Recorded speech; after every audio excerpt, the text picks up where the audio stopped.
안녕하세요. 오늘은 제가 수업을 할 때 수강생분들께서 정말 많이 물어보시는 환경 설정 꿀팁을 알려드리려고 해요. 일러스트레이터를 처음 시작할 때 여기 우측에 있는 것들을 패널이라고 하는데 여기에 내가 원하는 패널이 없는 경우가 있어요. 예를 들면은 컬러 패널을 열어볼게요. 원래 이런 패널들이 옆에 쭉 붙어 있어야 하는데 없는 경우들이 있고, 사각형을 그렸을 때도 이 사각형에 관련된 컨트롤 메뉴가 나오지 않는 경우가 있습니다. 지금과 같은 상황이죠. 그래서 정말 많이들 물어보세요. 패널이 없다, 그리고 위쪽에 컨트롤이 없다, 내가 원하는 툴이 안 보인다. 물론 하나씩 켜실 수도 있는데요. 윈도우에서 컨트롤을 체크하시면 이렇게 위쪽에 컨트롤 메뉴가 나오는 거 확인이 되실 거예요. 패널들도 윈도우에 가시면 하나씩 선택해서 켜실 수가 있습니다. 근데 이 모든 것을 한 방에 해결해 줄 수 있는 메뉴가 있는데요. 오른쪽 상단으로 올라가 볼게요. 자, 여기 보시면은 작은 네모난 아이콘이 있을 거예요. 눌러주시고요. 이 메뉴는 워크스페이스를 변경을 해주는 메뉴가 되겠습니다.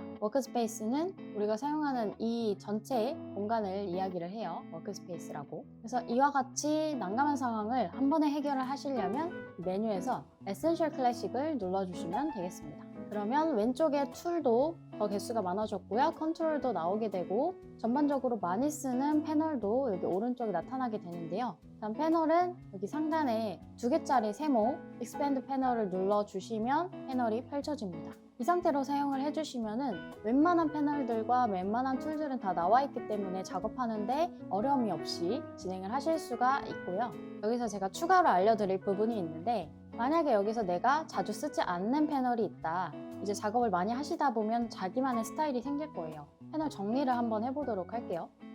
패널은 이렇게 움직여서 다른 곳으로 가져다 놓거나 아니면은 오른쪽 클릭해서 클로즈를 눌러주시면 닫힙니다. 여기도 닫아볼게요.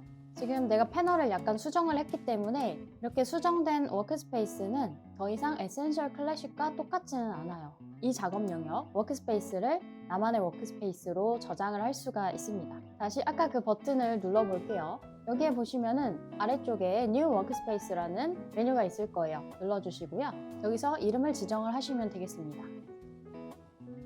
그 다음 다시 상단 아이콘을 눌러주시게 되면 여기에 내가 새롭게 만든 워크스페이스가 저장이 됐습니다. 다른 어떤 것을 눌러서 상황이 변했다고 해도 다시 내가 만든 나만의 워크스페이스를 눌러주시게 되면 아까 전에 세팅한 그대로 다시 돌아오게 됩니다.